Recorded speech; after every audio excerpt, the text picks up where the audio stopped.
Hello friends लोग, मैं हूं आपका दोस्त मोंटी और आप देख रहे हैं मेरा चैनल मांगा एक्सप्लेनेशन। जो लोग इस चैनल पे नए, मेरे चैनल को सब्सक्राइब कर दे, वीडियो को एक लाइक कर दे और कमेंट जरूर बताना कि वीडियो कैसी लगी। चलो एपिसोड को शुरू करते हैं। एपिसोड के स्टार्टिंग में हमें दिखाया जाता है जो यांग फैंग होता है वो गॉड गॉड ऑफ सैंड होते हैं उसके ऊपर खड़ा होता है और कहता है कि मुझे नहीं लगा था कि जो गॉड ऑफ सैंड है वो इतनी ज़्यादा सिंपल हो सकती है। मुझे लगता है इसने कुछ ना कुछ तो छुपा के रखा होगा। और फिर हमें दिखाया जाता है जो यांग फैंग होता है वो अपने मन में सोचने लगता है कि ये ये बहुत ज़्यादा स्मार्ट गॉड ऑफ सैंड है, क्योंकि इसने मैं इसके ऊपर खड़ा हूँ तो ये मुझे हिला के यहाँ से निकालने की कोशिश कर रहा है। और फिर हमें दिखाया जाता है जो यांग फैंग होता है वो अपनी जो पैर होती है वहाँ पे एक आइस बना देता है जिससे उसको ग्रिप मिल सके और वो जो गॉड ऑफ सैंड है उसके ऊपर खड़ा रह सके। और कहता है कि मैं इतना ज़्यादा आसान टारगेट नहीं हूँ कि तुम मुझे अपने ऊपर से हटा पाओ। और फिर हमें दिखाया जाता है कि जो यांग फैंग होता है वो अपने पैरों पे आइस आइस का यूज करते हुए ग्रिप बनाते हुए उसके उसके ऊपर अटैक करने के लिए आगे बढ़ रहा होता है। और कहता है कि अगर ये चैलेंजिंग फील्ड 7 दिन पहले शुरू हुई होती तो मैं अपनी जो आइस की पावर है उसे ठीक से यूज नहीं कर पा रहा था, पर अब मैं अपनी जो आइस की पावर है उसे बहुत ज़्यादा अच्छे से यूज कर सकता हूँ। अगर मैं यहाँ पे 7 दिन पहले आता तो आप मुझे अपने ऊपर से आसानी से हटा सकते थे, पर अब मैं यहाँ से नहीं हटने वाला। और ऐसा कहते हुए जो यांग फैंग होता है वो जो गॉड ऑफ सैंड होती है उस पे हमला करने के लिए आगे बढ़ जाता है और उसके मुंह के सामने आके कहता है कि हर एक जो म्यूटेंट क्रीचर है उसकी जो कमजोरी है वो आप उसका सिर है, तो तुम्हारी किस कमजोरी भी यही होगी, ऐसा मुझे लगता है। क्या तुम्हें इससे कोई प्रॉब्लम तो नहीं? और फिर हमें दिखाया जाता है जो यांग फैंग होता है वो उसके ऊपर अटैक करने के लिए बढ़ चुका होता है। और फिर जो गॉड ऑफ सैंड होती है वो भी पीछे नहीं हटती, वो भी जो यांग फैंग होता है उस पर हमला करने के लिए आगे बढ़ चुकी होती है। और फिर हमें दिखाया जाता है जो यांग फैंग होता है वो अपने हाथ पे आइस की पावर को ऑन करता है और ऐसे ऑन करने के बाद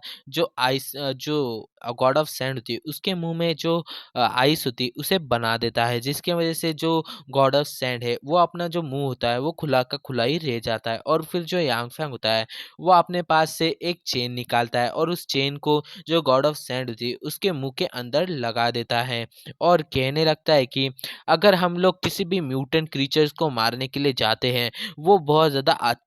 आसान चीज़ होती है, पर हम लोग किसी ह्यूमन को मारने के लिए जाते हैं वो बहुत ज़्यादा मुश्किल हो सकता है, क्योंकि अगर एक म्यूटेंट क्रीचर का जो लेवल होता है वो और मेरा लेवल सेम है तो मैं उसे आसानी से हरा सकता हूँ, पर आम आदमी का कैसे है, वो किसी ना किसी चीज़ को यूज़ करके मुझे हरा सकता है, मेरे जैसा ही सेम लेवल होने के बाद भी। और फिर हमें दिखाया जाता है जो यांग फैंग होता है जिस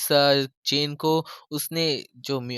गॉड ऑफ सैंड होती है उसके ऊपर लगाया होता है, उस चेन की मदद से जो गॉड ऑफ सैंड होती है उसके शरीर के ऊपर चढ़ जाता है, उसके ब्रेन के ऊपर। और खड़ा होने के बाद कहने लगता है कि ये इसलिए आसान होता है कि जो म्यूटेंट क्रीचर होते हैं उनके पास अपना खुद का ब्रेन नहीं होता, वो वो किसी भी काम के नहीं होते, उन्हें उनकी खुद की समझ नहीं होती। और फिर जो यांग फैंग होता है वो जो गॉड ऑफ सैंड थी उसके पास पहुंच जाता है और कहता है कि जो पीवीसी है वो बहुत ज़्यादा आसान है। वी के बारे में ये मुझे समझ में बिल्कुल भी नहीं आया, ये पीवीसी क्या है और पी मतलब क्या है, ये हमें आगे के एपिसोड में शायद में समझाया जाएगा, तो हम लोग आगे के एपिसोड में ही देखेंगे। इसमें सिर्फ पीवीसी और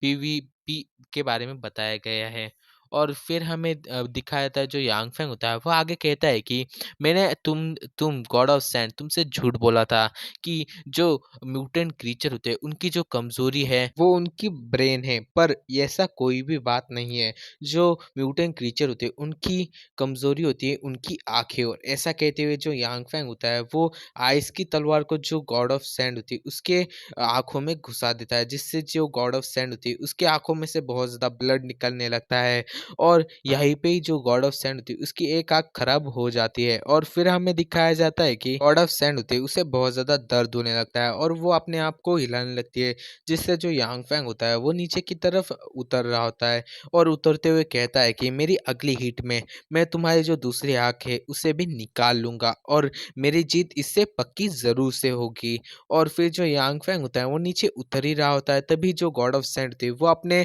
मुंह में कौन सा तो अटैक बनाने लगती है और यांग फेंग ये देख के बहुत ज़्यादा चौंक जाता है और कहता है कि क्या इसके पास कोई एबिलिटी है? और फिर हमें दिखाया जाता है जो गॉड ऑफ सैंड होती है वो डायरेक्टली हमला जो यांग फेंग होता है उसके ऊपर कर चुकी होती है और फिर जो यांग फेंग होता है वो भी अपने सामने आइस की 4-5 शील्ड को ओपन कर देता है और फिर हमें दिखाया जाता है जो अटैक होता है वो यांग फेंग की शील्ड को लगता है और वो कुछ सेकंड में ही टूट जाती है। जो यांग फेंग की शील्ड होती है वो टूट जाती है। यांग फेंग बाल-बाल बचता है और नीचे लैंड करता है और लैंड करने के बाद कहता है कि मेरी जो शील्ड थी उसने इसका जो अटैक था उसे कुछ सेकंड के लिए ही रोक पाई थी। मतलब इसका अटैक बहुत ज़्यादा पावरफुल था। ये अच्छी बात है कि मेरे पास ऐसा कुछ था वरना मैं उसी समय मर जाता। और फिर जो यांग फेंग होता है वो कहता है कि अब मुझे सीरियस होने की शायद ज़रूरत आ चुकी है। अब मैं तुमसे सीरियसली फाइट करूँगा और ऐसे कहने के बाद जो यांग फेंग होता है वो कहता है कि सभी लोग बाहर आओ और ऐसा कहते हुए जो यांग फेंग होता है उसके जो शैडो सोल्जर होते हैं वो सभी के सभी बाहर आ रहे होते हैं और वो बहुत ज़्यादा होते हैं और वो जो यांग फेंग होता है वो भी बहुत ज़्यादा खतरनाक लग रहा होता है। और यांग फेंग को देखने के बाद जिन लोगों ने लेवल अप सीरीज़ को देखा हो मतलब जो मांगा है उसे देखा होगा तो उनको ये सीन एकदम सेम टू सेम ही लग रहा होगा। और मैं आगे स्टोरी की तरफ बढ़ता हूँ और फिर हमें दिखाया जाता है कि जो यांग फेंग होता है वो जो अपने सारे के सारे शैडो सोल्जर होते हैं उनसे कहता है कि जाओ उसके साथ फाइट करो। और ये देखने के बाद जो गॉड ऑफ सैंड होती है उसकी भी फट जाती है और वो भी वहाँ से भागने लग जाता है। और फिर हमें दिखाया जाता है जो यांग फेंग होता है वो कहता है क्या तुम्हें अभी नहीं लड़ना, तुम लड़ने से पीछे हट रहे हो, क्या बोर कर रहे हो। और इसी पॉइंट पे हमारा ये वाला एपिसोड खत्म हो जाता है। तो भाई लोग एपिसोड कैसा लगा है कमेंट करके जरूर बताना और चैनल पे नए हो गए तो चैनल को सब्सक्राइब, वीडियो को लाइक और शेयर जरूर करना और मेरे सेकंड चैनल को जरूर से सब्सक्राइब कर देना, लिंक मैंने डिस्क्रिप्शन बॉक्स में डाल दी है। चलो मिलते हैं अगले एपिसोड में, till then take care, bye bye.